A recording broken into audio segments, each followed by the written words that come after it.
Your views, my facts, begins in 3, 2, 1. All right, everybody, this is Thomas John with Your Views and My Facts. We are back with another great episode. We're going to be talking about pets, dogs, and cats, maybe potentially other critters, depending on what the guests may have, and the dealings that you have with them, the frustrations, how you raise them, and so forth. You can find us on Twitter, Facebook, iTunes, any other type of podcast application at ViewsandFacts. So find us on there, like, subscribe, let us know how we're doing. So in the studio, we've got some returning guests. We've got Rich, Simone, and Ben. They could do a little short hello if they'd like. So, Hell. Hello. All right. How are you? It's me. And Simone got real technical with me, so she gave me a short hello and just left it off with hell. All right, so, hey, pets, guys.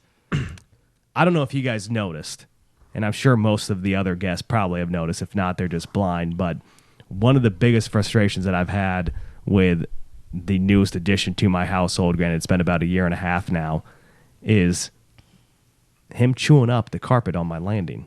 Yeah. It's pretty bad. He loves destroying that thing, and I don't know why. Is he clawing at it, just like we just saw a second ago? Oh, yeah. He does it, and he does it here, too, What are while you, we're a cat? podcasting. Yeah, I don't know if there were... Look, the only thing that I can maybe attribute it to is that I believe that the previous homeowners also had a couple small dogs, and maybe, right, obviously, if they had any accidents or whatever, I mean, maybe he might smell that still in the padding, right, and which is why he's doing what he's doing. So he's a Rhodesian Ridgeback, about 115 pounds. His scratch compared to like a 20-pound dog scratch, which is so I have a Shiba Inu, which is about 24, 25 pounds. It's not going to compare the same, right? I mean, it's just completely different. Just same thing with his bite.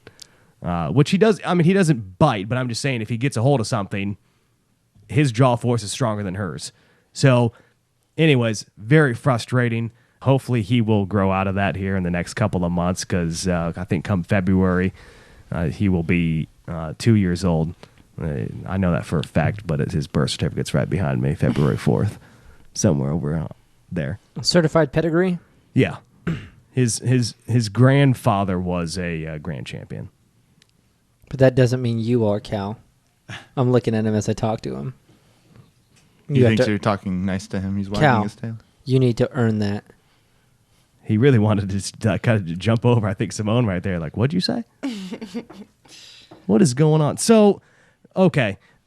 So let's kind of talk about this on what is before you even go get a pet, what is the reason for why you're doing so? Who wants to take that? I know we're all silent. I here. got both of my cats because of Rich. I didn't necessarily want them, but now that I do have them, I like them. Explain the first cat, though. It's important you explain the first cat before you go into the second cat. The fact that you hated cats. Oh, I did. Well, I didn't hate cats because I like all animals, but I was always a dog person, right? But you convinced me. Like, it was we just got back from Coachella, and you're like, let's go to PetSmart and look at the kitties. And then we left with a cat in hand. Granted, she's the best cat in the fucking world. Yeah, she's pretty awesome. Her name's Princess Leia. Yeah, I mean, I like her because I actually realize cats have the same kind of personality as I do. I'm kind of aloof. I'm not that social. You know what I mean? Like, if I want attention, I will seek it. Yeah, that's Desi. Yeah. Well, they actually say Shiba Inus are like cats. Oh, I like cats. Yes. So that should be my dog of choice. But now, okay, so now, Rich, you had dogs before. Well, you had Princess Leia. Yeah, so I bought Leo from my grandparents, and so he spent his first 3 years of life with my grandma and my grandfather. Yeah. And then after my grandfather passed, my grandma was like, hey, I'm not going to live in a house like this anymore. Can you take him? I don't want him going to anybody random. And I had picked him out on my own, and I'd spent a lot of time at my grandparents' house. So I was like, yeah, I'll take him. But there was a lot of things we had to work through. It wasn't like, I was taking a 3-year-old dog and it was already trained. Like, he was very untrained. You should tell him the real story of how you got Leo or why you got Leo. Oh, so he's actually a Petco dog. right? Yuba SPCA was there, and they had found him wandering around Yuba City somewhere, like just out in the field. They found him. That's not the story. So no. So this lady, this blonde lady, I don't know, she sort of seemed like a bitch, but she was looking at him, playing with him, and I'm like, oh my God. And I walk in, and we're just, me and my friend are there, my friend Kevin, and he had this awesome aquarium. I was in the dorms still. And he had these Oscars, which are, pretty, they can get pretty big, and they love eating fish. Yeah, fish. Yeah. So fish eating fish. So we bought fish all the time. We just see it like a killing ground full of fish. Like we just throw in like 20 minnows, and these Oscars would just like have their way with it, you know? It's pretty gruesome if you haven't seen it. But so I'm like, oh my God, this dog's hella cute. And this lady's like petting him, and she's like, yeah, I think I'm gonna adopt him. And I'm like, oh yeah, he's really awesome. And then she's walking around, and she's like trying to call her husband. And so when she sets the dog down, I pick him up, and I'm petting him. I'm like, oh my God. As I'm saying this, Cal's ears are looking fucked up because he's like just trying to get love right now. So I'm like petting him, and I really like him. So I send a photo to my mom, and I'm like, hey, should I get this for my grandparents? And my mom's like, yeah, this really beautiful dog. And this lady comes back, and she's like, you know what? My husband just won't answer the phone, and I'm going to try to step outside and give him another call. And so she leaves. And the minute she leaves, I like look at the dude at the Yuba SPCA there at Petco, and I'm like, go ahead and let's bag this dog up. I was like, let me get the paperwork. Let's do this now. And I was like, unless he's on hold. And he's like, no, for adoptions, if they didn't pay, they're not on hold. And I'm like, okay, cool. Rung up everything. Left right then and there. That's totally not the story. I guess the story I was looking for is how Leo came back into your possession, because I had to convince you that you should take Leo back because your grandma was moving. Remember Optimus? Yeah. So Rich he wanted a husky, all right, or a Malamute, or any of those species. Northern dog types of dog. Okay. Anyway, so his friend ends up like posting, "Hey, I have to give away my how much did he weigh? 115-pound Malamute. He seemed bigger. He seemed like 300 pounds. Anyways, Rich was like, he raised his hand. He was like, I'll take Optimus Prime, whatever his name was. Yeah, the hair can be deceiving on those Oh my dogs. God. We got Optimus in the car. I look in my rearview mirror. All I see is a dog because his head is so massive. Anyways, Rich brings it back to his grandma's house where Leo's like happily in the backyard. Optimus Prime is like raping Leo. And Leo cannot do anything because he's a third of the size. And all it took was one night for me to be like, you can't handle this dog. Like, no one can handle this dog. You should give Optimus Prime back and take Leo. Which I did. And you did. So Leo is about 55 pounds. Manageable. Right? He's an Australian Shepherd Husky mix, but mainly Aussie. So he's a little bit bigger than most Aussies because of the Husky. But with that said, yeah, Optimus Prime was 115 pounds. So like I bought one of those metal screw things, those real long ones that you screw into the ground and it's supposed to be able to hold them, you know what I mean, where you hook their leash to it. Oh, yeah. And they can't dude, this guy was pulling out these huge ones. And then my grandfather had installed like literally like a metal fence that like you and I, like all four of us could have leaned against and like it wouldn't have done anything. This dog was able to like break the fence down. And like all he cared about doing was getting his rape on. Like I know, poor fucking Leo. He would give us this look like, save me. Yeah. And there was nothing I could do. I couldn't break it up. Every time I stopped him, he wanted more. And Optimus is just like, Autobots, roll out. Yes. Let's go. He's like transforming. So Okay. So gave him back, and then once my grandma decided she was moving, we got Leo back. So I got Leo back, and he'd been a backyard dog for 3 years, so no sort of training. Like he didn't understand sitting, didn't understand staying, didn't understand down, didn't understand like, hey, people walk through the door inside the house because he wasn't an inside dog, but he was going to be an inside dog. So we had to spend years getting him socially comfortable with people and other dogs, and then training him. Okay. All right. So yeah. So you had Leo only. Yep. And then you decided to get a cat. Correct. We got a cat. The main reason we got the cat is Simone had never had one. I really liked cats. I had one prior. Before Leo, I had this cat named Apollo, and he was a tuxedo, great cat. And I had him in the apartments in Roseville, and then I went TDY, And while I was TDY, my ex-girlfriend actually knocked on the door. My roommate opened the door, and she's like, hey, I have a couple things here at the house. Also, Rich said I can have the cat. So she took the cat while I was in Texas. And then when I came back, my roommate's like, yeah, she came. She grabbed all her stuff. And she also grabbed Apollo. And I was like, why the fuck she take the cat? You know, so like since then I just hadn't owned a cat.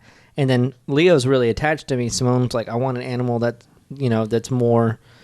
that wants to be around me more, which is without a doubt the cat, because like I get no love from this cat. Mm-hmm. But she loves Simone, and like from the get-go, the minute we got her, she started sleeping on her neck. She was basically like a giant scarf, and it changed the game for Simone. Now she's like the mother of cats and shit.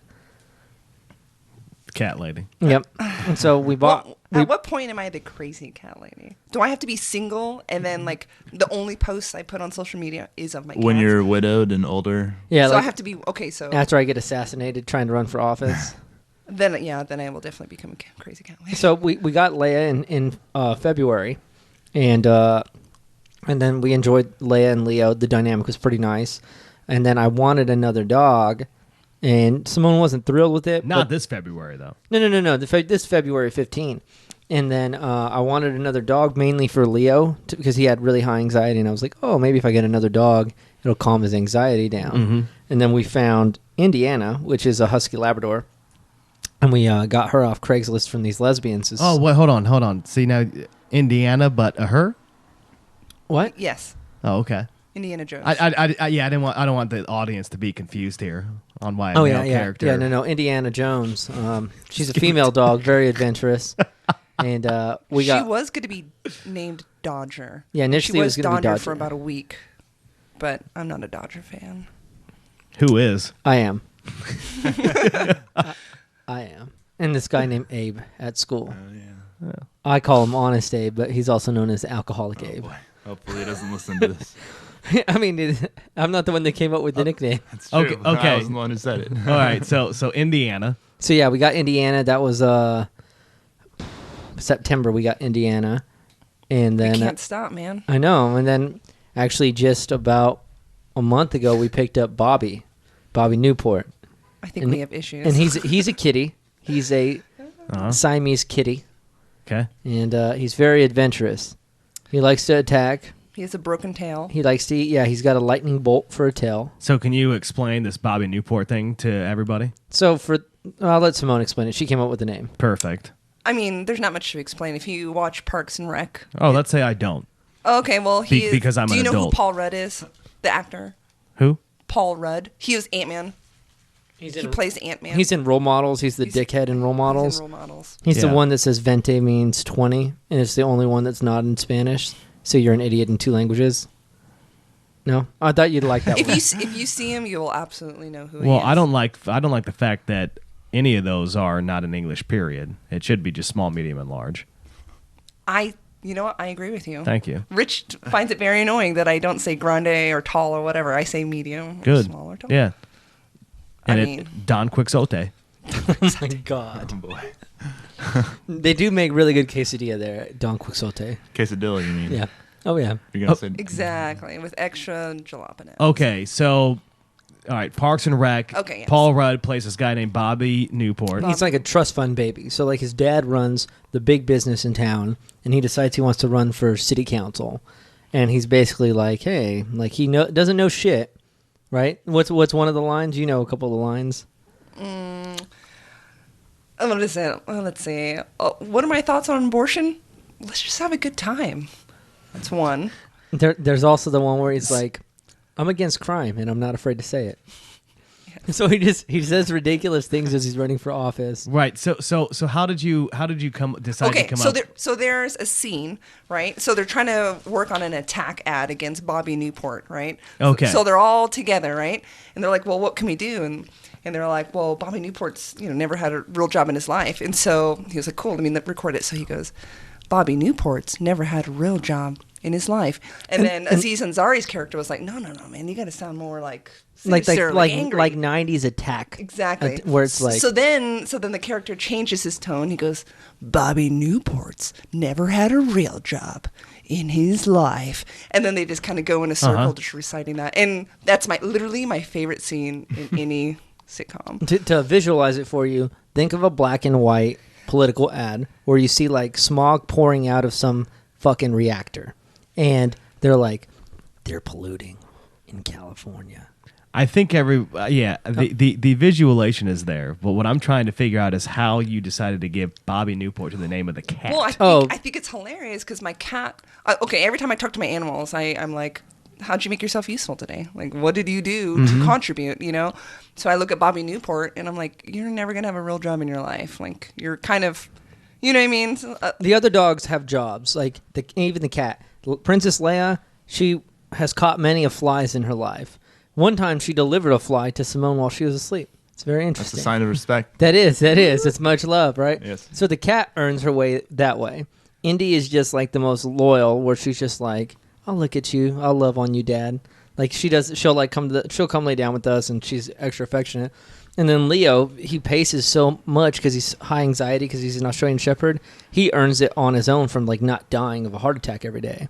So the only animal not earning his keep right now is Bobby Newport. Because he doesn't have a real job, and he never has in his life. And what type of... He's a Siamese cat. So he meows a lot. Okay, and Princess Leia is... She's a gray tabby. Okay, all right. So you've got Princess Leia, a great tabby. Gray. Gray. She is great, though. She's also Gray. very yeah, great. Whatever. She has 6 digits. Bobby Newport, Siamese. Husky Labrador, Indiana. Yeah. And then Australian Shepherd Husky. Okay, and then I'm sitting here with a Ridgeback named Caliber. Yeah, he's good. He's right here. And a Sheba named Desi, R.I.P. but she's still alive. Just barely right now. She's got at least another 4 years, probably. Unless Cal gets to her. Yeah, unless Cal kills her off. He loves her. No, he just tried He to loves bite her her. to death. But yeah, he loves it to was play. a playful bite. Yeah. That's how All it it takes is starts one. out. Yeah. All right. So now let's get on to. All right, Ben. What critters do you have in your life, man? Okay. I have. This is gonna probably shock you guys. I have about 13 or 14 cats. Why do you have so many cats? Just let me. Oh, okay. My bad. Let me go through the whole list, and I'll Let explain. me freak. I will explain everything. I let me silence myself. So about 13 or 14 cats. Can't even keep track now because I'm away at college and we keep acquiring more. Then we have about I think 9 dogs. We have 9 dogs, and then we have a horse. And this is your family. This is my family. Okay. Yes. Like parents, not like wife or girlfriend or No, this is parents. Okay. Immediate family. Yeah. Got it. So I'll start with the cats because cats are my favorite animal. I'm a cat person through and through. Don't dislike dogs, just like cats a lot better. So, living in Minnesota, I grew up on a farm. My aunt kept, and my grandma, who lives with my aunt, kept stray cats. They would rescue stray cats and they'd keep them in their barn, and she had some like 35, 40 cats. And now she wouldn't necessarily like let them in the house or pander to each and every one. She kind of just set up her own like rescue area. Yeah. And me and my siblings, we'd go over to the farm and we would play with the cats. And one time my aunt, she let me keep one of the cats, or one of the kittens. It was kittens, cats, sacks, wives. Yeah. And being the creative child I was, I named this black cat Blackie. And that was my first kitten. And that's kind of where it all started. And so going through the years, we only had like maybe 1 to 2 cats until one year found this stray cat. And he was very fluffy. He was a very, very interesting looking cat. So we ended up taking him from this drive-in business who had been trying to get him away for a while because he would climb up on people's tables, and when they weren't looking, he would steal their fries and go eat them. So we ended up, and he was a really friendly cat because he'd been socialized with people like his whole life, living at the drive-thru. So we took him back. At this point, I had moved to California. We took him back with us to California, and we were looking at him, and we were trying to figure out what type of cat he was. And through research, we found out that he most resembled a Maine Coon. What? A Maine Coon. Maine like the state, coon like raccoon. And that's Like a a coon. breed of a cat. That is a breed of cat. It's the largest. I'm just asking. I didn't know. Yeah, no, not a lot of people do. It's the largest domestic, like fully domestic breed of cat in North America. So I was looking these cats up, and I was about 12 or 13 at this time, and they went for a pretty penny. And I thought, with some help from my parents, I thought, you know, what if I started my own business selling these? Yeah. Capitalist. So, exactly. So I bought my first cat. Her name was Skittles. She wasn't the most friendly cat to anybody else but me, because when she was growing up, she'd been kept in a cage her whole life and really had no socialization. But I bought her when she was a kitten, brought her back, and we eventually got a male.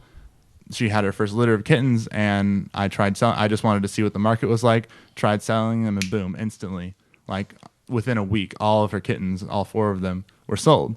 And I was selling them for about $400 a piece at the time. Okay. So, and what was at the time? Like, what was the year? If you know? this was when I was 13, because we had to give her like about a year to grow before we could breed her. Okay. So, and 13 years old, $1,200, or actually $1,600, is a lot of money. Okay. For a 13-year-old. And my dad saw what I was doing, and we saw how successful it was. And so we decided to split the cost of 2 more cats. And we started profiting off of these. We slowly acquired more and more cats, all Maine Coons, and we have a whole entire breeding operation going now. Right now, I'm actually selling them for about $1,000 a piece. And that's good money. It is good money. Now, how many litters are you getting, like in a year? Per cat, you can do about 2 healthily. You can do 3, but it's very dangerous. Okay. Just because when you give birth to multiple things, Yeah. your innards get kind of twisted up. Yeah. All right. So 2. So all right. So we'll just say 2 a year out of 13 cats. Not all of them are females. We have about 9 females. Okay. All right. So- All right. So let's just be conservative. Say 7. 7. Okay. 7. So that's 14. We're gonna have an average of probably, let's say, 5 kittens per litter, going for about $1,000 a piece. So you got 10 kittens per year per cat. Okay. Yeah. So that's $10,000 per cat. Yeah. So $70,000 a year from breeding these cats. And then when you said large, like how large are we talking? Females, average range, I would say very small would be 15 pounds. Big would be 20 pounds for female. Males can get up to 25, though. We have a 25-pound male. And they're fast and strong? Yes, they're actually considered to be the dogs of the cat world. They fetch, they like swimming. Jeez. And their demeanor is pretty. They're very they love to chatter. You like, if you just look at them, you can say something to them and they'll purr or meow right back at you. They're very sociable animals, and it's always funny because a lot of people, like my girlfriend even, she like always thought that cats are. A lot of people think that cats are not social animals compared to dogs. But the argument can be made for both, that if you don't socialize them from when they're young, from when they're born, that's going to really leave an imprint on them for the rest of their life. Like my first cat, Skittles, like I said, she was not at all socialized as a young cat. And even though we were able to socialize her to a certain extent, she never was fully or never was as friendly as our cats we take in when they're newborns and socialize them. So I would argue that cats can be just as social as dogs, and sometimes more, depending on how the dog was raised and how the cat was raised. But of course, they do have their certain differences. But now that's my Maine Coon story. So that's why we have so many Maine Coons, because it's our own little family business that we're running now. What's it called? Gold Rush Maine Coons, goldrushmainecoons.com. You can find us on Facebook. We have our own website too. Shameless plug. No, that ain't a shameless plug. All right, so in a period of 7 years, you basically doubled the profit. Oh, more than doubled. I had at my peak now. So actually, last week I just had to spay and perform or I didn't perform the C-section, but the vets performed a C-section on my last cat. She's about 6 or 7 years old now, and 2 of the kittens got stuck. So she had 2. Then 2 got stuck, so we had to C-section her out.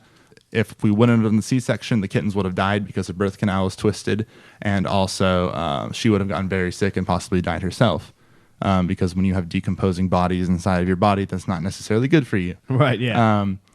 But we saved both kittens, but I had to spay the cat in the process just because I don't want that happening again. So now I have really no revenue from this business until I graduate, because it's kind of been a thing that my parents have taken more responsibility over since I've been away at college. I used to have a lot more say and ran it a lot more myself back before I was in college, but I'm planning on starting it up again. But at my peak, I had 4 cats, and I was selling at that time for about $700 a year, or $700 per kitten. So we were making quite a bit of money, and it's actually one of the ways that I've been able to pay off college. Do they give birth on your property? Or? Yes. Okay. Yes, we have a little separate cottage for them with cages in it. We isolate the females in the cages. They give birth in there. We isolate the males from the females if we don't want a female getting pregnant at a certain time. So it's a very involved process now, but it's definitely worth it. So in the situation where the 2 kittens were stuck in your cat, was it like a serious emergency? You picked her up and then just drove her to the vet? Or? Well, I didn't know. I had to make a guess. And the reason why, cats are animals, I mean in general, but especially cats can be really weird when they give birth. I've had it happen before where a cat has given birth to, say, 3 kittens one day, and then 2 days later, she'll give birth to 2 more. They can actually stop their birth cycle if they just at a whim if they want to, and they'll have the rest later. The danger of this, though, is that the kittens are still growing inside of them, so it gets harder and harder to give birth. And like I said, this cat is pretty old. You usually don't want to have them have kittens after like age 6, especially when you've been breeding them consistently twice a year ever since they were old enough or ever since their first heat cycle. So I decided to do the C-section just based on the fact that she was old, and usually this cat doesn't wait to have her kittens. She just goes. So listening to you, I just have 3 questions. What happens when you retire the cats because they can't have kittens anymore? Like, is it still like a cost because you're buying food for the cats? See, that's one of the advantages of having cats. Actually, per animal, the average cat owner saves about $300 to $800, or spends about $300 to $800 less per year on a cat than a dog. So they're actually very cheap animals to buy food for. Wait. I think that would be relative, though. I mean, because when you say, well, that's why I say $300 to $800 depending on the size of the dog. Well, right, but you're saying just less than a dog. So Yes. so if I'm spending $10,000 on my dog, I guess I'm looking for more of a ratio than like, well, 800 less. I mean, shit, I'm already paying 10 grand. What's well, I mean, if you're I don't mean to. I'm not calling you. I'm not calling you a liar. No, I I understand what you're saying. If you're spending $10,000 per year on your dog, you probably have enough money to where you don't need to be concerned about money at all. Yeah, that's true. That relative. So Bad example. Touche. I guess. I mean, all right. If somebody is paying $1,000 a year on their dog, how much would the equivalent be to the cat? I don't know, but what I can say to kind of clear this up is basic needs for your animals. So food, litter for a cat specifically. Dogs don't need that, but and any like basic medicine. Yes. If you're just going at the base level, it's actually a study that's been done, has shown that depending on the size of the animal, what breed they are, and what their tendencies are, you save $300 to $800 per year. Now, I can't really translate that if you were to spend more than the average. That would be another study in and of itself. That's interesting because I would think cats are more expensive. Oh, no. Just because the stupid fucking litter. I have to buy that constantly. So that's, $12 to $15. Yeah, but I'm buying every week and a half. The big bag of food. Yeah, like a 30 so what pound is of that? $60? Yeah. I'm like 38. Oh, dude, I pay $60 for 22 pounds of food. It sucks ass. Yeah. What are you feeding cow? What are you feeding them? Yeah. But going... Well, sorry. No, you're good. going back to what you said, what do I do with them once they're retired? We usually keep all the Maine Coons either in the house or the cat cottage. We don't let them out because they're like, we have some cats that are worth about $3,000 just because of their bloodline. Bloodline's a huge thing in the breeding world just because of, I mean, genetics. Like, you don't want a bloodline that has a history of... Got to keep it 100% Targaryen. Exactly, yeah. Pound sign Game of Thrones. Yeah. So we don't want them roaming around, especially out in the country. You know, you have a lot of coyotes and mountain lions, all sorts of stuff in the city even. You don't want them getting run over or running off or anything. But obviously when you spade them, they lose their value pretty much, almost all of it. So we still take care of them. Like I mean, if you think about it, they actually gain more freedom. Their lives improve when we retire them because we let them out of the cottage. They become outside cats. But then it's up to them whether or not they want to survive. So we always, every night, we have like a system where we call them in. And this is like, cats can be trained with rewards just like dogs can. We give them treats every night, and we call them out on our front porch, and they'll come running up no matter where they are on the property, and we'll take them down to the garage and we'll lock them in our garage for the night because that's when the predators come out usually. If they don't come out, I mean, we got to go to bed at some point, but usually they're fine. But I don't just leave them by the side of the road somewhere and say, oh, you're not an asset to me anymore. Because like I said, I do really enjoy cats, but. Okay, so the shackles are taken off after they're retired and they get to roam free. Yeah. Question 2. Okay, so I know you have dogs. Are you letting your kittens interact with the dogs? Because Simone's got a theory on when we pick cats. What's your theory when it comes to you and I picking cats? Are you alluding to when they're raised with dogs, they're just kinder? Basically they just seem to be far more like social and friendly when they're raised with dogs. Yeah, I feel like they're just fucking fearless. Like our most recent kitty, he's been growing up with 120-pound black lab, 60-pound husky lab, and a husky Australian shepherd, and then so Bobby's just like, well, fuck, I can survive this. I can survive anything. Yeah, so he throws his body against things. You know what I mean? So I don't know if it's true or not. Yeah, I mean, I haven't really researched that much, but I would say it is good to intermingle your cats with dogs, especially if you're giving them away or selling them, because you never know if a customer is going to have a dog that they are going to combine with this cat as an indoor animal. So I would definitely say it's a positive thing, but on the flip side, it's dangerous, or it can be dangerous, to socialize them with dogs at a young age for multiple reasons, one of them being the dog might consider the kitten to be food, first and foremost, which I've never seen. But I would say actually the biggest danger is sickness. I mean, like, let's look at what dogs eat. Do you want like that all over not a newborn kitten, but a young kitten that's prone to disease, whose immune system hasn't fully developed yet? No, especially if they're, $1,000 cats. So I would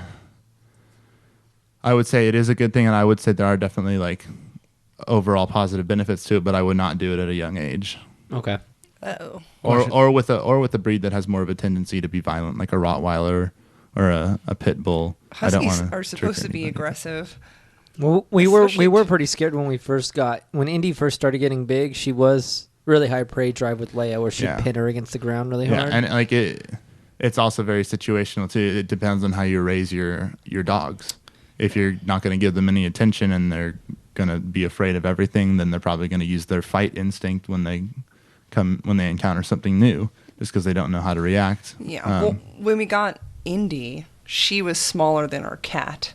So our cat basically laid down the rules for Indy. Okay, yeah, exactly. And yeah, it's also like submission in the animal world is a huge thing. So if the cat's not submitting to the dog, it's not learning, the dog's going to keep attacking it.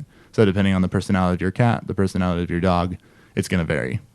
So you just got to know your animals before you decide to socialize them with each other. Third question. Oh, earlier you brought up Blackie. I was going to ask, would you say that you owned Blackie then? Jesus. Dang. You could plead the fifth on that one. Yeah. Now I have a question though. The males that are being used for the breeding then for the felines, is it the same then within the canine world that you are paying somebody else to bring in a male cat? A stud fee? If yeah, Is it even called a stud fee? yes, it is a thing, but we have our own males, so we don't need Okay. that. If we wanted like a different bloodline, or a different bloodline mixture, then yeah, we'd use a stud fee, but we don't do that anymore just because we have 3 males now. So we have like a wide enough gene pool to where we can mix and match and not have to worry about breeding or anything. Man, these male cats got it made. Oh yeah. How precise is the breeding? Like, let's say you have a gorgeous gray female, and then an orange male, right? Like, are you like how accurate So is that? that like the color of the cat itself is not a guarantee of the color of the kitten. So like I have before I spayed her, I had a full black Maine Coon, but she had the gene to produce orange kittens, and that gene is not found in the male. That's specifically a female thing. So I mean, certain traits, of course, like fluffiness, ear tufts, facial structure, all that is dependent on the parents to a certain degree, or their parents before them. It's the same thing as human genetics, you know? Dominant recessive genes. Yeah, exactly. So forth. Yeah. In cats, is the orange gene considered recessive like humans too? Yes, orange is recessive. Yeah. Do the orange cats not have souls either like the humans? Actually, they're more sought after than other colors usually. No, souls. Souls, I don't think animals have souls to begin with. So when I was growing up as a child, my parents had 3 cats. Now, mind you, they had a bunch of different animals, and I never really had a clue. Like, I'm told that they used, like had a dog at one point, and I don't know. I was too young to understand. But these 3 cats, anyways, one of them clinged to me, and I would have to ask my parents what type of the breed of cat that it was. But it was an all white cat, and it had blue eyes. So his name was Frankie, which was short for Frank Sinatra. Was he deaf? No. No? Oh. Oh, I was thinking albino. Yeah. too. Yeah. No, he was not. But when you had mentioned, I mean, he wasn't a large cat. I mean, I thought he was relatively, I don't want to say thin, but looked in shape for a cat. But yeah, I could throw this little ball down the stairs, come right back with it. It would eat whatever, right? And if you want some popcorn? I don't know, whatever. Random. But He's like, for some reason, he never responded to his name though. no, he always responded. He always slept with me, right? Like came into my bedroom and so forth. But he ended up getting hit by a car. Oh, come on. Damn it! Why? It was what it was. All I know is I was over at my grandma's, and a bunch of us were, right, like my mom and my sisters and so forth. And I don't know, I don't know if a car had like squealed, like screeched its tires or what they heard, but they like immediately knew, like, yeah, a cat was probably just hit. I'm like, how would you even? Why is that your first thought, right? Like after the fact, that's what I'm thinking about. And then sure as shit, yeah, it was Frankie that got hit by a car, and I'm like, I saw a dying cat yeah, after it's been hit by a car. That shit is devastating. That's awful. yeah. So anywho, whatever. So look, I grew up with cats. So you don't dislike them? Yeah, correct. I do not dislike them. I don't know why I thought you didn't like cats. Well, now you know Now I that I know. used to have a cat. Gay. Something. I'm just kidding. I'm kidding. All right. So since we were just talking about breeding, essentially, what do we think is I mean, what qualities do you need to have as a person to go down that road of you being a breeder? I guess let's try to hear from Rich and Simone first. I feel like you can't be greedy. Like you said, a female can have 3 litters, right? Or well, right? She can get pregnant 3 times in a year, but it's not safe. You can absolutely be greedy as a breeder. I know a lot of breeders that are really greedy, but yeah, if you want to make the most money and preserve the longevity of your cats, yeah, you're not going to want to breed them more than But twice I a just year. feel like that's a characteristic a breeder should have. It's like Sure. not like Yeah. sure you want to make money, but Yeah. you don't want to be greedy where if you're you risking the if health you want to of be your- a successful breeder, you need to be educated Yeah. on Oh, your right. Yeah, animal. yeah, and then you try, but yeah, I mean, you're going to need the time, the space, right? Oh, the yeah. the, Yeah, the yeah, dedication to do so. if you expand, yeah. Well- like, go ahead. Well, like, for me, I think it's not about like, and granted, I'm not a breeder, but I don't think it comes down to it. It's not about the quantity; it's about the quality, right? Correct. And that's sort of where it's like, how do you get your top dollar? You produce the best kittens possible, and clearly that's where it's like, hey, I'm going to stretch it out to just 2 heat cycles per year that I allow them to go ahead and get impregnated in, not 3. And I'm ensuring that the cat's breeding line is really good, right? Mm-hmm. And it's different than like dogs, right? Because in dogs, you do see a huge amount of inbreeding with certain kinds of breeds because people want these thoroughbreds, these purebred dogs. And the problem is some of these breeders are willing to violate really what is just fundamental like understanding that like if they're too close bloodline wise, they should not be bred Correct, together. yeah, ethical standards. Ethical Yeah. standards, right? But excluding that, I think also it comes down to you, the breeder, when you're selling the animal. I think I would rather have like every person that buys a cat from me, I would want to be like, hey, this person knows what they're getting. Because from what I understand with the Maine Coon, it's a very energetic cat. It's very strong, very fast, very energetic. If you're a first-time cat owner, you should definitely not be purchasing a Maine Coon off the bat. Yeah, yeah. And the thing about like being able to prove that it is a Maine Coon or a certain breed, that's really up to the buyer because when you're on the market, you need to make sure that if you say you don't trust the person or you're just not a trusting individual, you have your pedigree for your dog right up here on the wall. We have the same thing for cats, proof of registration that they are from this bloodline and they are in fact a Maine Coon. Yeah. So that's a lot of that is buyer responsibility. But yeah, I probably wouldn't recommend going into the Maine Coon market being like a first time cat owner. It's expensive, and I feel like you kind of have to develop a taste for what kind of cat you like, and it's a lot easier to find that out just adopting one.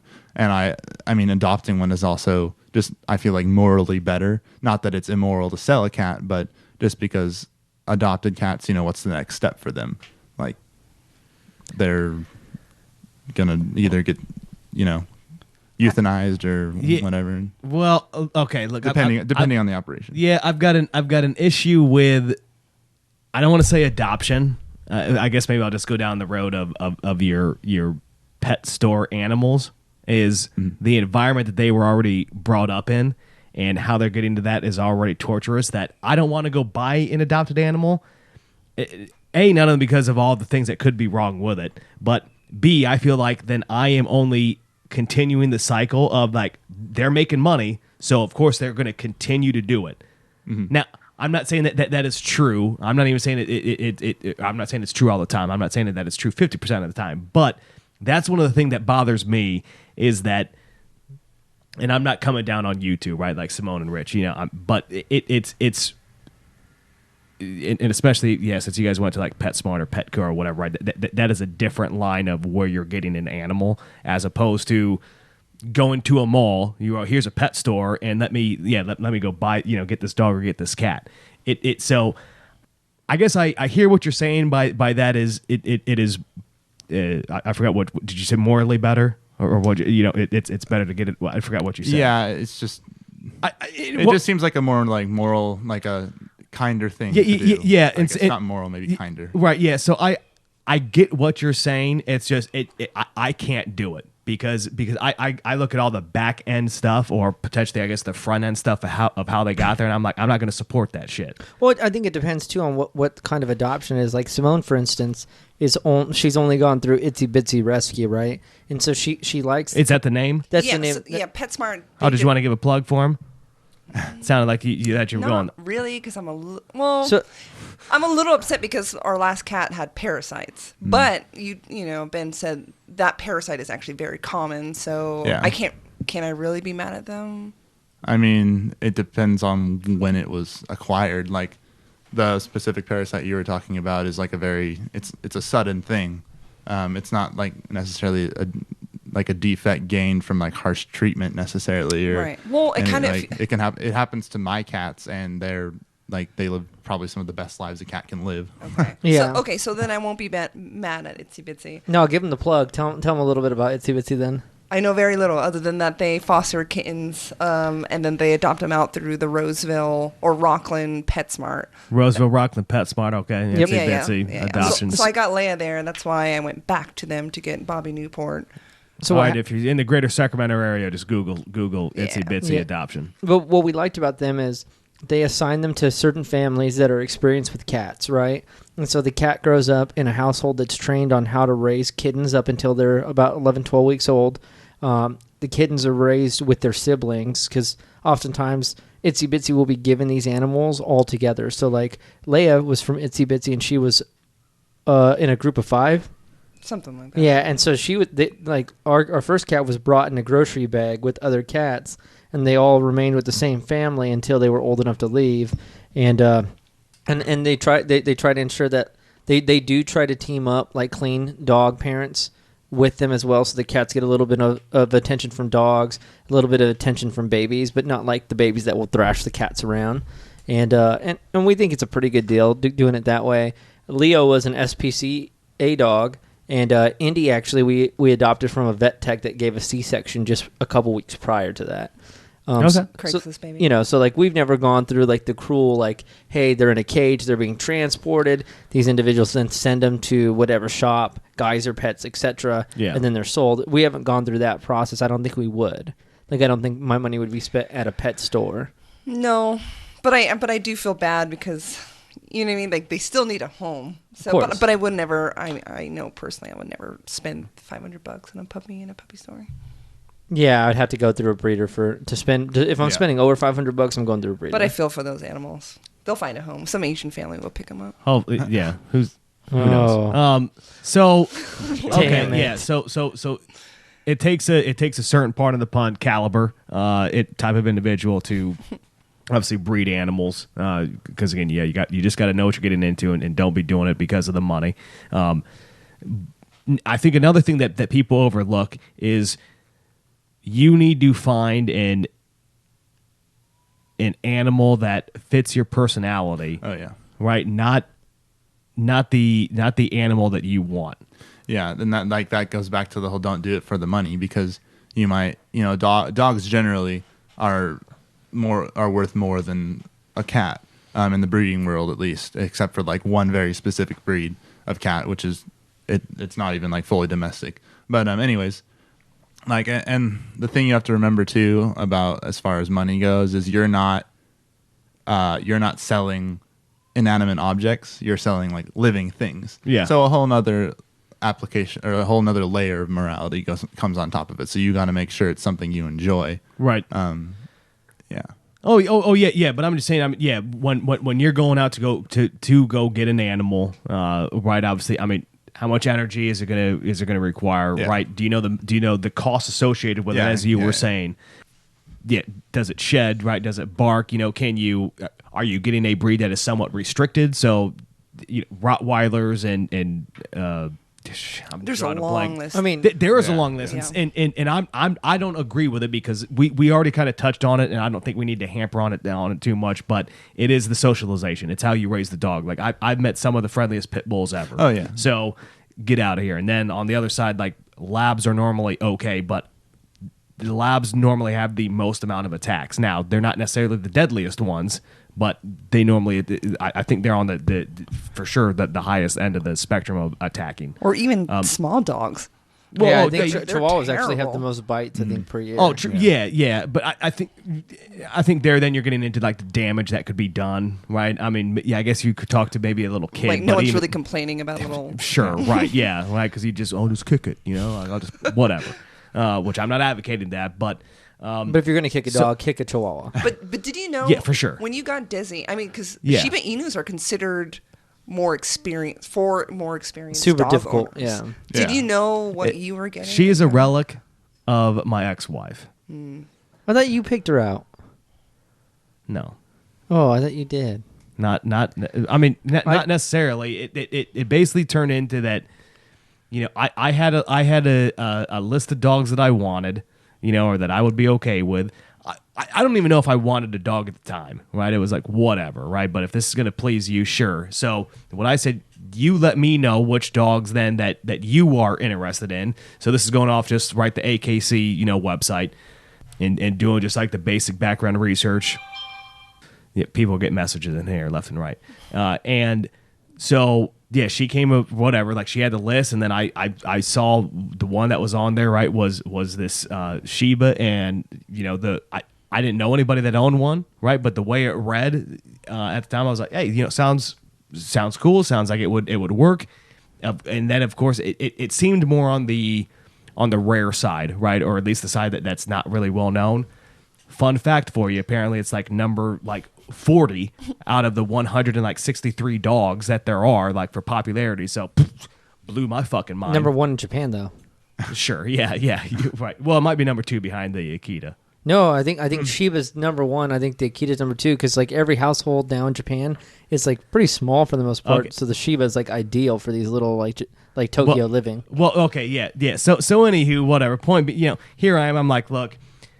I think part of the reason because I didn't necessarily care really about the dog. Then, like, Simone, when you asked me about, it's more of an experienced dog, shit, I didn't care, right? At the time, I'd probably been like, you're going to be the primary one that's, going to, whatever, train it, raise it, right? Obviously, yes, I will be there to help. I mean, so how'd you get stuck with her after the divorce?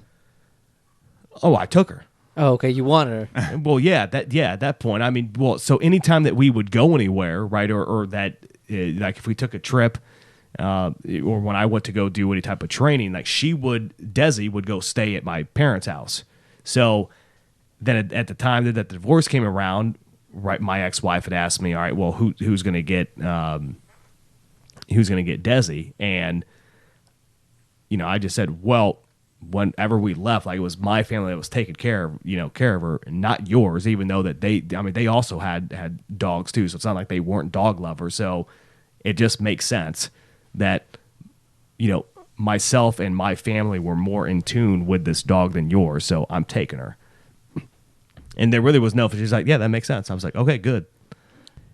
And so anyways, then when I had left that point, then, so this is back in 2009 for the divorce. So it was I didn't really have a want for another dog right at that point. Like, just time kind of went by, and I just, whatever, I'm gonna let things go, because obviously you get in the habit of, or I guess I should say, you start getting into the wishful thinking of, when I don't have that responsibility, right, of a dog or any animal, you're not handcuffed then, so you can go do what you want to do. You can, of course, if you're being involved within the military, you can go on more trips. You don't have to make those sacrifices, right? You can have spontaneity.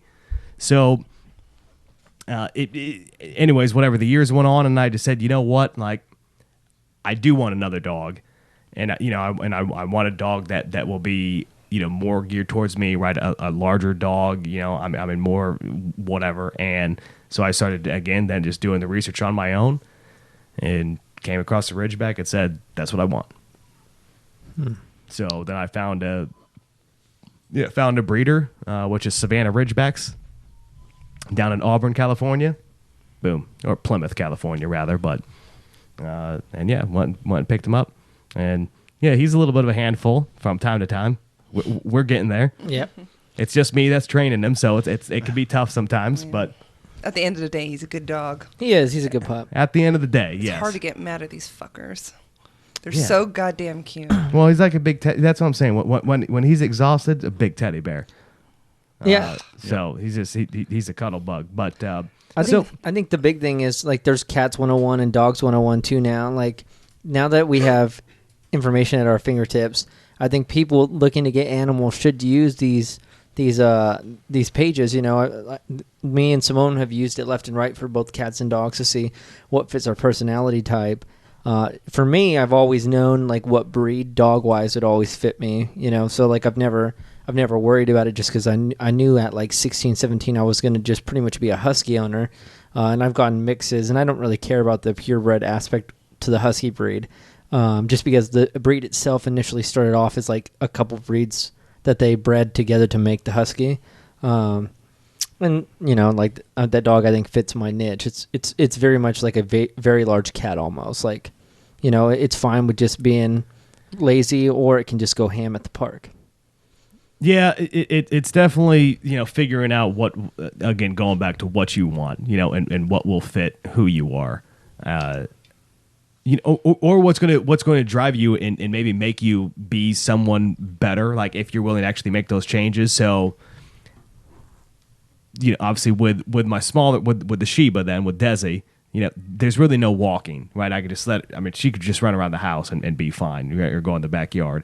But just the simple fact that I knew that having the Ridgeback, right, would need me to have to go out to the park and actually interact more. Look, I have nothing against the outdoors. I have nothing against walking, but I'm like, it gives me just another excuse to get out. Like, sure, I will go, go out there. So yeah, I don't know. I guess the bottom line is figure out what you want to do.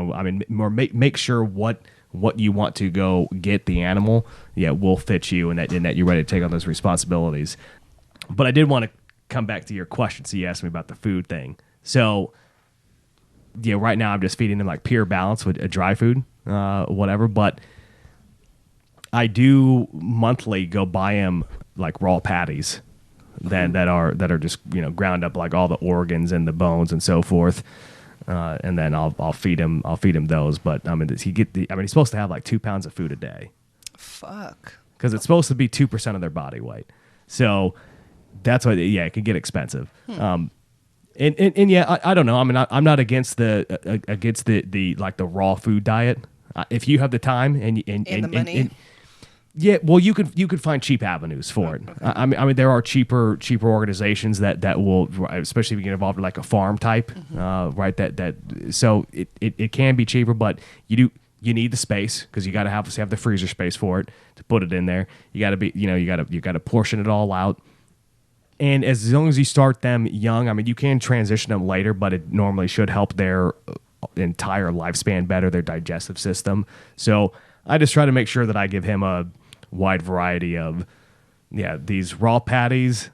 Normally a lot of the dry food, but then I'll go get just raw, vegetables and so forth, cook them and, make like stews for him and let him live a good life. Oh, you want this $20 steak? Yeah, I was going to eat it, but screw it. Here you go, dog. Dude, his shit must be so unpredictable. He gets well, because when you change a dog's diet, they just get the runs. They always get the runs. Yeah. Yeah, but but he already has like that pattern though now in him. Yeah. So it's all. He's already like, okay, like I'm getting this, and it. I should say it's never really like that drastic. So if I'm making like his little like beef stew type thing, like there will be some dry food that's incorporated. So it's still like a mixture. But they have to have the lifestyle too. Like the raw diet's not for like a sedentary dog. They have to have like a high caloric burn, or else they'll really pack the weight on. Oh yeah. And I've met people that do the raw diet because they're like, oh yeah, this is what they eat in the wild. And it's like, well, no, certain breeds are closer to maybe like a wolf ancestry, but like excluding like certain breeds, like these dogs have been domesticated for 500-600 years. Yeah, it's similar to taking supplements and not going to work out. Exactly. Yep. You just get fat. Yeah. No, I messed up because I was giving my cat super high protein food, and she doesn't do shit. No, she's super lazy. So this girl's just packing on the pounds. We're trying to cut that weight, though. Yeah. She's in the indoor cat diet now. So, Ben, you're a capitalist. What do you think about a cat park? What do you mean by a cat park? Like just opening one up and people can take their cats to it and exercise them? Yeah, but we got to find a way. Simone's been thinking for years she wants to do a cat park. I'm actually surprised he's quitting an Amy Schumer skit. Oh, wow. Because she like has a little conference and she was like, next big idea, cat park. But seriously, cat park, what are the options? Hotels have, like a lot of hotels have cat and dog parks, more so dog parks. But like I'd say it's perfectly viable. You just have to, you couldn't do it out in the middle of nowhere. Like you'd have to be in a city and near a residential area. Yeah. And you can also look at like certain areas of the United States are more prone to cats and dog ownership. Like it's not like a blank. Like you can't just set up anywhere. So you But, have to. but how do we keep the cats from getting out and running away? Oh, you have a fence. Just some sort of thin with a fencing. top. Yeah, thin fencing with like a cover so they can't, and maybe like at a certain level, like an overhang that like they can't get up too high, I guess. So this is not a cat park, but they do have cat cafes. Yes, they do. So just That is also, you can get drinks and then you can cuddle with kittens. I think ideally they're supposed to be. I think they're adopting out the cats. Oh yeah, adopting them. But yeah. I mean, you can turn that into a park. I mean, but that's like the dream right there, then, right? You take your animal, cuddle it with your animal, get a couple beers in.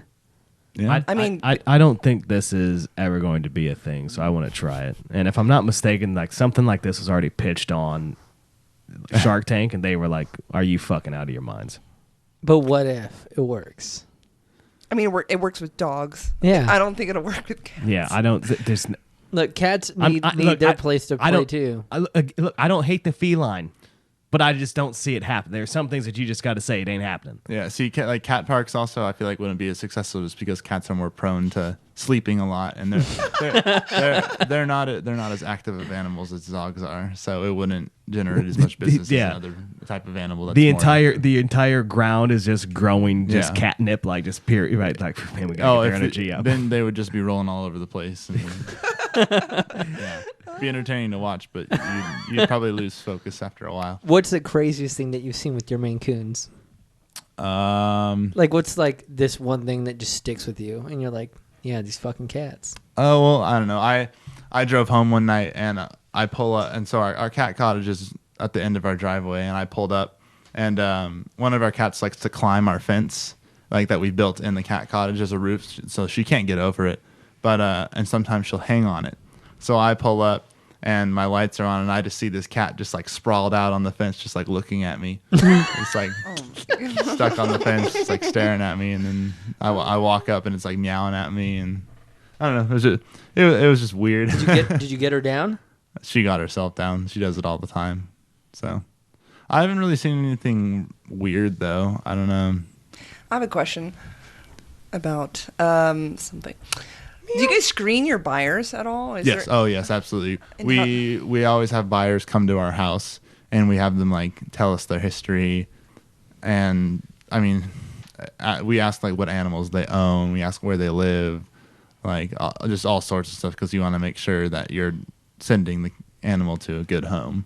Yeah. Like we've had some like, Awesome. and like especially like during certain holiday seasons, like especially because I have my black cat.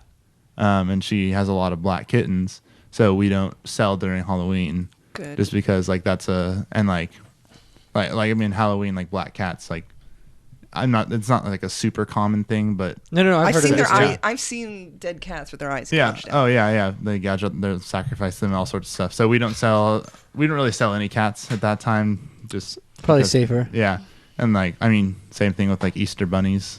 Like that's why people don't adopt out bunnies during Easter time, because they're like the most abandoned animal in America, just because of that holiday. You know what? So- But snakes and other predators love them, though. Oh yeah, I'm super glad that you screen your buyers. Like, Yeah. So my brother he's not a breeder, but his dad had like property in Oakland, and he had 2 yard dogs, Uh-huh. and they ended up having, they slept, whatever, they had sex together. Yeah. They didn't sleep together. Cat sex. Anyways, one got pregnant, and then they had all these puppies, Oh, and dog sex.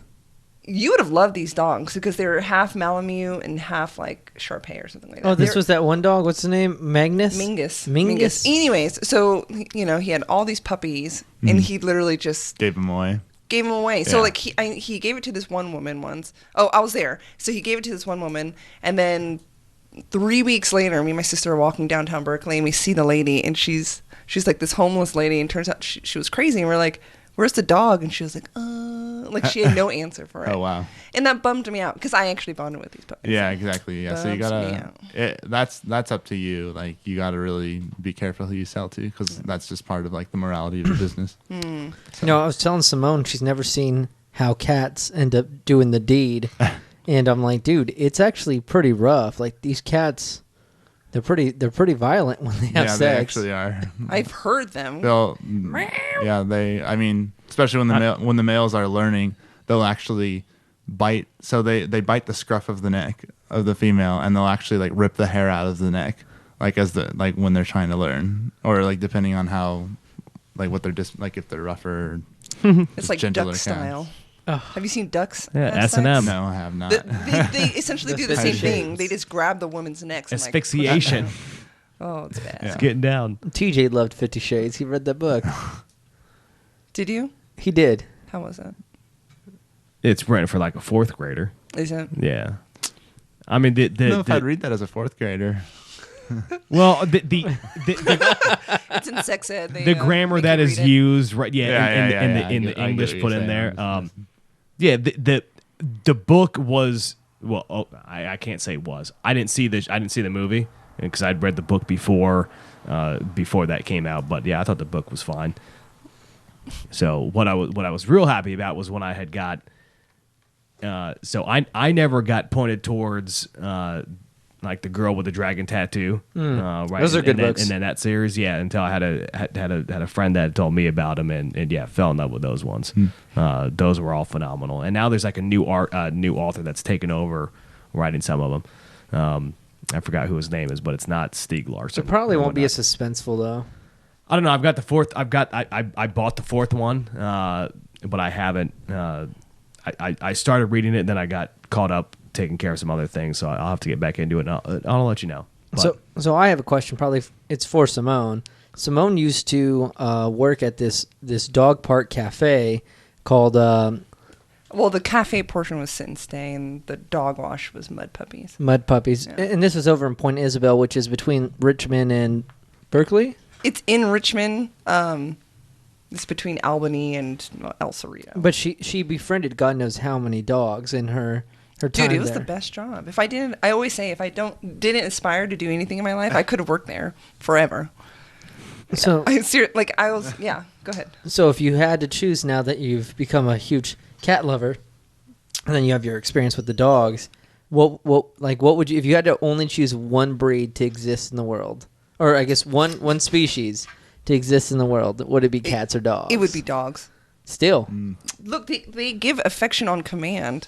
Well, Cal just came up to say hi, but seriously, he knew that was on command. Yeah, Cal. So yeah, dogs. I mean, I think I got lucky with Princess Leia. And What about Bobby? we'll find out. He's too young. Right now, he's being an asshole. Yeah.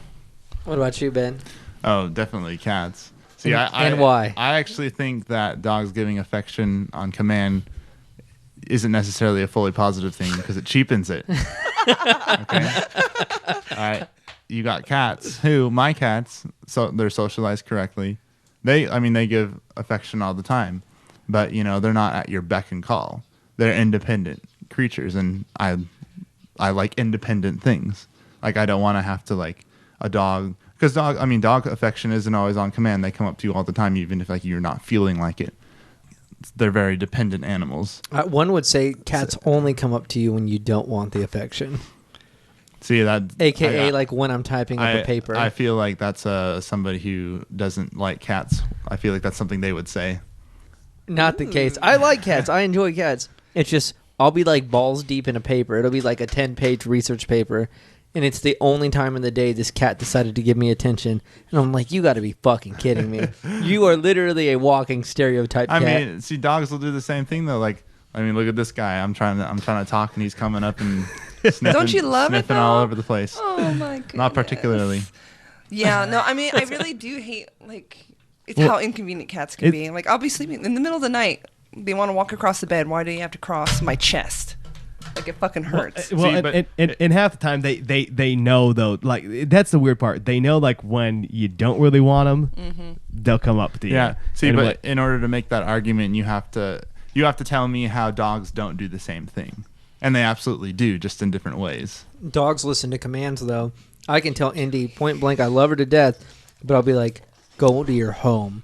And she'll like look at me and she's like, okay, go into the crate. And she goes and she runs to her crate. I mean, I can do the same things with my cat. Like they get the message if I keep pushing them off and telling them to go away, or I can just, they're transportable animals. I can just pick them up, put them in their room, leave them there.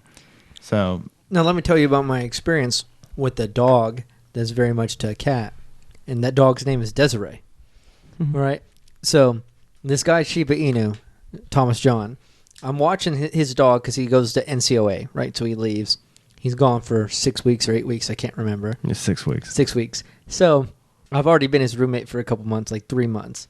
And I've gotten to know Desi, and she's been cool. Like, she's always chilling with me, but I never had to really worry about her outside of using the bathroom once, like maybe once a day I'd take her out. So now it's just me and Desi, 24/7. He's gone, and right away, she just sets the tone for this not being the most comfortable. So, whatever. I take her for these walks, and she would turn these pee walks into like 25-minute fucking walks. Like, she'd go around, she'd make it seem like she was going to pee, then she'd decide not to pee. She'd get into like a full-on squat, and then she's like, no, here's not the spot for me to do my drip. We'd go all the way down to the end of this apartment complex. And this is a big apartment complex, dude. Like, we'd walk around. I thought I was like in a different part of town. Like, it was a big complex. One day, it's like 9 o'clock, and I'm like, okay. I take her for a walk. She does her pee. And I'm like, man, I'm waiting for her to poop. I haven't seen her poop today.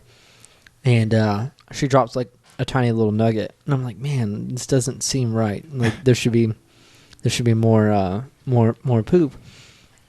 We continue the walk, 10 more minutes. And finally, I'm like, no, I'm going to bed. Like, I'm going home. I'm gonna watch TV, whatever. Throw on some TV, probably Game of Thrones. And then I'm like, okay, cool. So I lay down, and I always slept with the door open anyways. But this is now like midnight, 1 a.m. And no one behold, here's Desiree like trying to bite the sheets, trying to wake me up. And so I look at her, and she's like, like making the sounds. And I'm like, you need to use the bathroom? And she's like, whatever. She lays down.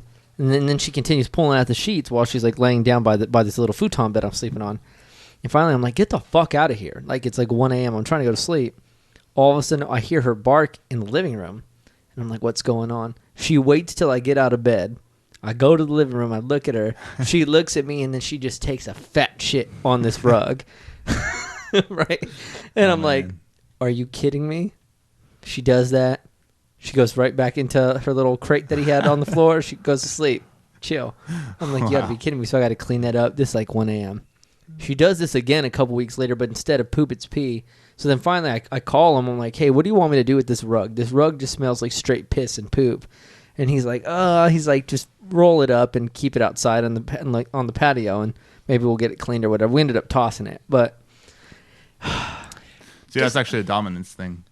That's what they do. I think fuck her. She was it he or she? She. Okay. Yeah. It's the old dog dying outside. Yeah. Oh. Okay. Ass. She. She did it because you were new. So her previous owner had already established dominance, so that's why she never really did that to him. But you were like, her owner's gone. You're her new. You're the only obstacle. So now she's testing you, and if you submit to what she's doing, all right, I can do whatever I want, and it will keep happening. All right, so it's like Jinxie. Since you're the expert, I need to ask for some cat tips. So Bobby Newport, for some reason, like he has an insatiable appetite. He needs to eat everything. Mm-hmm.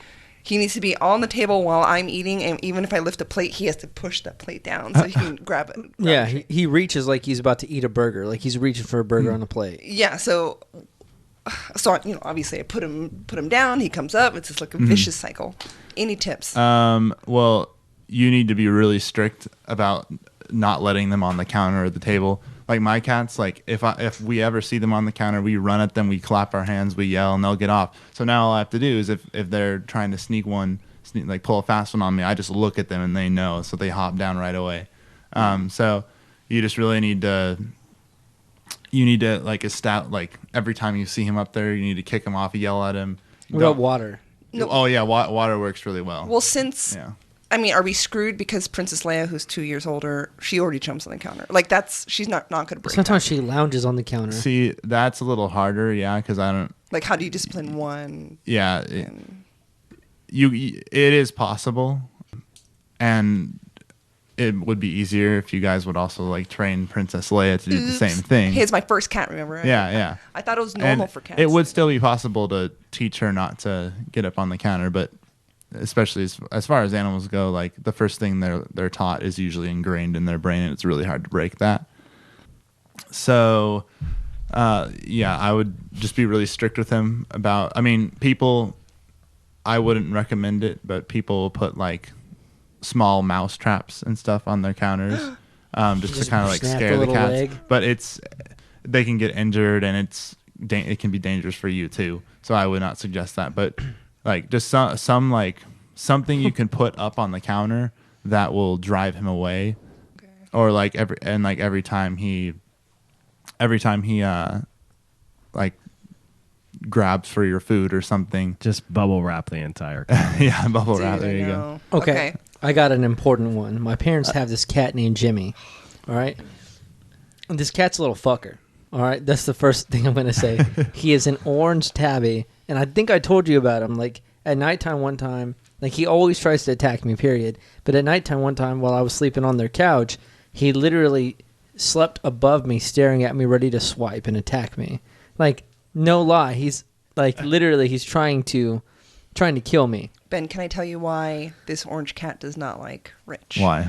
Because when little Jimmy was a tiny little kitten, this was when that ice bucket challenge was really popular. So there was this bucket of ice water that he thought it would be hilarious to pick up Jimmy and dunk him in there. And ever since that day, Oh my god. Jimmy does not like Rich, and I am guilty by association. See, so you he does can't not like me. you can't fully blame the cat then. So Yeah. what do I do to fix the relationship? You're probably not going to be able to fully fix it ever. You could to a certain degree if you just pandered to the cat, which I don't think you're the kind of person who would want to do that. I don't pander to anybody. Yeah, so I don't think there's much hope there. But I was going to say one more thing about the cat you guys have now. Okay.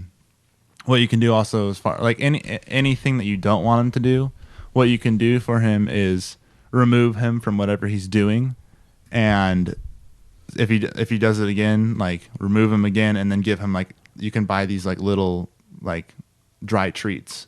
I forget what they're called, but Like dehydrated ones, like dehydrated liver or whatever. yeah, like dehydrated ones, Okay. or you can get like Friskies or whatever. That's like junk food for cats. Yeah, right? pretty much. And every time you like remove him from that, you give him a treat. Okay. And then he'll learn eventually, like, okay, if I stay down here, like he's gonna get it in his mind. Okay, if I stay down here, I'm gonna get a treat. But then, like what we do with our cats, we give them a treat like a nightly treat. Like we'll just like toss them like one little like piece of it, and they're satisfied with that. You just got to get like a routine with them. You can either do positive reinforcement or you can do negative reinforcement and like yell at him and. I just tick heard them off. negative with cats, especially kittens, is a terrible idea because they hold grudges like Jimmy does. I mean, yeah, like I use both with my cats. Like we yell, like they don't really hold it against us. Like they know they're not supposed to be up on the counter and stuff. So Okay. I was thinking, I would combine it. here's another option. I have somebody else dunk him so he relives this painful event. Somebody else dunks him in the water, and I'm the one that grabs him and saves him from the ice bucket. Nope. No, because then when you take him out, he's gonna think it was you that put him in there in the first place. He's gonna turn around and then see your face. Yeah. They're very like animals are very impression He hates me. oriented. So whatever they see, like when animals are born, like ducks, for example, the first thing they see, they think that's their mother. So they're very impressionable animals. So Yeah, they don't have imprint. the reasoning that humans do. I also thought about just killing off my parents' What? orange What? orange tabby, right? And then replacing him with a different orange tabby. Oh, They'd be better off. I wonder They if they'd would. realize what you did. Probably just not. like Ben Stiller, man. Yeah. So, something you have to be careful with though with positive reinforcement is that, for example, he doesn't think he has to jump up on the counter first to get the treat. So if he's still jumping up there, then stop doing that, and you just got to be really like more aggressive with him. Okay. Yeah. I'm Or every time he does that, you can put like a bad tasting or smelling substance on his paws. So when he tries to clean himself, he's licking that. And then so he'll eventually, after a certain amount of time, associate that. If you do it immediately afterwards, he'll associate that with being up on the counter, and he won't want to be up there. Oh, okay. Side story about the nasty tasting stuff. So Princess Leia is notorious for chewing up wires. Electrical so I bought wires. one of the bitter sprays. Oh yeah. And that bitch acquired a taste for bitter spray. Really? So like she'll chew in it, she'll start licking her Wow. lips, and it is disgusting. That's surprising. Yeah. Okay. Oh, she loves it now. I have a question. Really? How come I've never seen that. cats don't show guilt but dogs do? Cats do show guilt. What does that look like? They, So Because unless Princess Leia just like cats will. So have you ever seen a cat get its paw stuck in the carpet before? no. Like okay. Oh, you mean like the little claw? Like the Okay. claw stuck, yeah. So what they'll do, what my cats always do is when I see them, they'll stop struggling and they'll pretend like, oh, like nothing's happening. And when they're when they go from like one demeanor and then when you see like look at them or like make eye contact or they can sense you're watching them, they'll immediately like switch to like, okay, nothing's happening. They'll be very like reserved and they actually won't want to make eye contact with you. It's like it's a submission thing. If they know they've done something wrong, and you've established dominance over them, then they won't want to make eye contact. But you can tell that if you don't have dominance over them, they'll defy you. But usually, since you're so much bigger than them, you'll always have dominance over them. So it's a big like power struggle. All right, so I have to keep an eye out for that because Yeah. Shot dogs, collars. it's so obvious. They put their ears back. They start exactly. looking all sad and Yeah, cats will they won't show it, but they'll show it by not showing it, if that makes sense. Like they'll try to avoid the situation. They're avoidant personalities. gotcha, So man. Okay, I think we talked about cats for a good amount of time, as well as dogs. We can do this all day, probably. I'm sure we could. I'm sure there's 1,001 questions for Caesar, the cat whisperer here, or whatever his name is. It would be like this is Jack's- just based on my personal experience. No, too. yeah, no, I'm not. I'm not knocking you, but yeah, Yeah. we could go on forever. So we'll go ahead and start wrapping this one up. Look, it's not Ben's fault that he knows his way around the pussy. Nobody said it was. So Call me a pimp. I sell. That's what I sell. yeah, my I'll go first. Again, find what fits you, right? What you can handle. You obviously know what costs are going to be associated with it. So whether it's medical, the food, whatnot. Obviously, a larger dog, there's going to be a lot more cost to be associated with that. Obviously, determine what diet you want to give them. So we talked about the raw diet, and then or if you're just going to give them the traditional food or whatever. And then, if you're going to get an animal, love them, right? Because that's you're the only thing that they have. So they're probably gonna pass away before you. So, and if you want a Ridgeback, again, SavannahRidgebacks.com. You can find them on there. She'll ship wherever. So, go ahead, Ben. Just like the biggest thing I'd say about owning an animal is don't do it because don't do it if you can't live within your means or like support the animal. So the whole money thing, like you don't want to get like an expensive dog to show your social status if you don't like dogs, or you don't want to get an animal at all if you can't support it. Like I went on a mission trip with my school to Romania, and a lot of the slums there, people own dogs. And like it's easy to feel sorry for the people who are living in the slums, but then when I saw that they owned animals, it caused me to become angry with them, because I'm like, why are you, if you can't even like support yourself? And I know it might not necessarily be totally your fault that you're stuck here, but it is completely up to you whether or not you own an animal, and that animal is definitely better off not in your possession. So just make sure that you can support the animal and make sure it's something you enjoy. It's like the equivalent of taking a job for the money versus taking the job because you enjoy it. Like you're not going to be satisfied with the animal if you do it for the social status or because you've heard it's a good animal. Like you really need to figure out what's good for you and make sure that you have the means to support it. All right, got it. So, and if you want a cat, specifically a Maine Coon, they can go to. They can get up to 25 pounds if they're males. No. Plug. Oh, my plug. Oh, yeah. GoldRushMaineCoons.com. Or you can find us on Facebook, Gold Rush Maine Coons. All right, sweet. There are some gorgeous cats. I completely agree with you on the financial aspect of things. I've been bitching a lot about little Bobby Newport since he has his parasites, and it's been a constant struggle paying for the fecal test, which is $40, and then the medicine, which is $20, and then like that little vicious cycle, everything just adds up. Yeah. So you need to know. We could have just bought a Maine Coon. You could have. Probably at this point they would have been healthy. Maybe.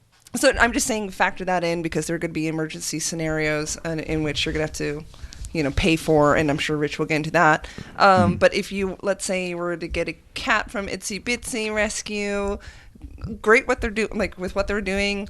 But if you're going to adopt a kitty, ask if there was any issues with parasites prior to adopting, and then if so, have they been treated? And since then, were they put back in the kennel or separated? These are things that you need to know before getting a kitten.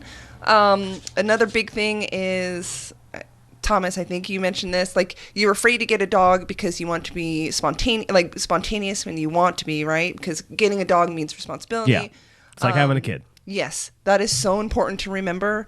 Because I remember I complained a lot about like getting Indy, because it was already hard enough having Leo if we want to disappear for the weekend. Having someone watch that animal, that can also get costly and then just terribly inconvenient. But now we're locked down. We have 2 cats, 2 dogs, so I guess we're not going anywhere anytime soon. I'm just kidding. The benefit of that is I know a lot of college kids because I'm still in college, so I just pay this one girl to stay at my house while we're gone.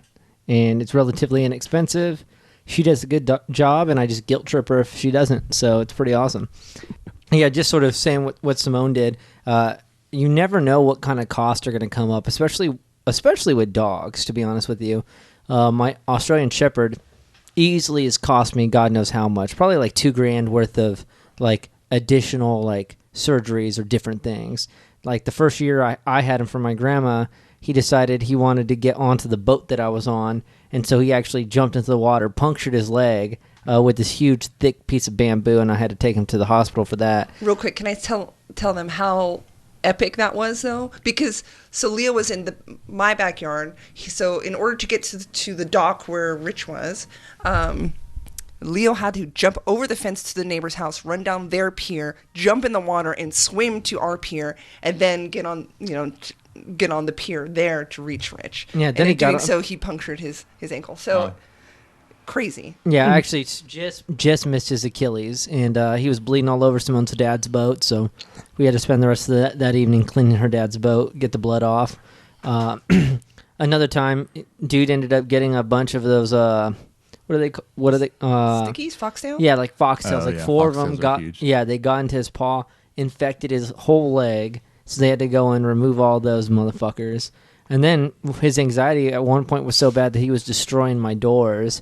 So I had to get him on Prozac. Didn't know dogs could even take Prozac. But he was taking Prozac for like 6 months so he wouldn't destroy things. And now he's back to normal, so he's good. And normal for him is like high strung for every other dog. So, but also another big thing, don't dunk cats into ice buckets. It's always better if you don't do that. And lastly, just remember these animals like love you. You are their world, whether it's a cat or a dog. You are their world, and these creatures are super innocent. So you do have to have a heart of selflessness to own one of these animals. Because if you can't love on these animals, you're going to have to give them up. And that's got to be heartbreaking. Think of your child if you had to give up your child. Like that's what it is. Only these creatures only know you. Like you are the only thing in the whole world that matters to them outside of food. Yeah, and on that note, I wanted to mention this on the last podcast, but I think you were saying they're better off on their own in the end of the world scenario, right? So unleash them, let them go. Yeah. So I am pissed at the people during the last hurricane who just left their dogs tied up to a tree or whatever. That's fucked up. It is fucked up. At the very least, if you're going to abandon them, get them off that leash. Yeah. Give them a chance. Yeah. Also, if you live in like a harsh climate, whether it's hot or cold, think of these animals. Like I had to actually tell my dad this, and he gets it now, but it would be like 100 degrees for like 7 or 8 days, and he'd want to keep his German Shepherd just outside. And then finally I told him, I was like, what if I just threw your ass outside and you just spent all day outside like the dog? Because he was like, oh, the dog's fine. It's a dog. It's going to be okay. No, dude, they still don't fucking like it. Oh yeah. You know what I mean? If it's fucking snowing, like, guess what? The Huskies want to play in the snow. These motherfuckers don't want to sleep in the snow all night long. Like, they can. That does not mean they should. Yeah, so love whatever animal, mammal, bird, reptile that you have. You know, and as Bob Barker used to say, spay and neuter your pets. So, Simone, if people wanted to find us, where can they look? Facebook. Yeah. Twitter. Yeah. Do you guys have Instagram yet? Nah. Oh, you got to get on the Instagram. Looks like we just found someone to run our Instagram. iTunes, iTunes. Boom. Don't you have another website? Podbean. Podbean. Bean. Well, Podbean. Well, any podcast application. Or you could just search Google it. Yeah, you can Google search Views and Facts or Your Views and My Facts. And then, yeah, if you want to hit us up at Views and Facts, send us a message. Ben, I'm presuming that you've liked us. Yep. Absolutely. Which ones have you listened to so far? I listened to the Charlottesville one you guys did, but I haven't really had time to look into the others. Perfect. Well, hey, when these ones get obviously published, I presume that you will share these ones because you're actually on them. So, More incentive. yeah, there you go. All right. So, yeah, let us know. Like, share, subscribe, leave us any comments, and we will look forward to you tuning in to our next episode. Take care, everybody.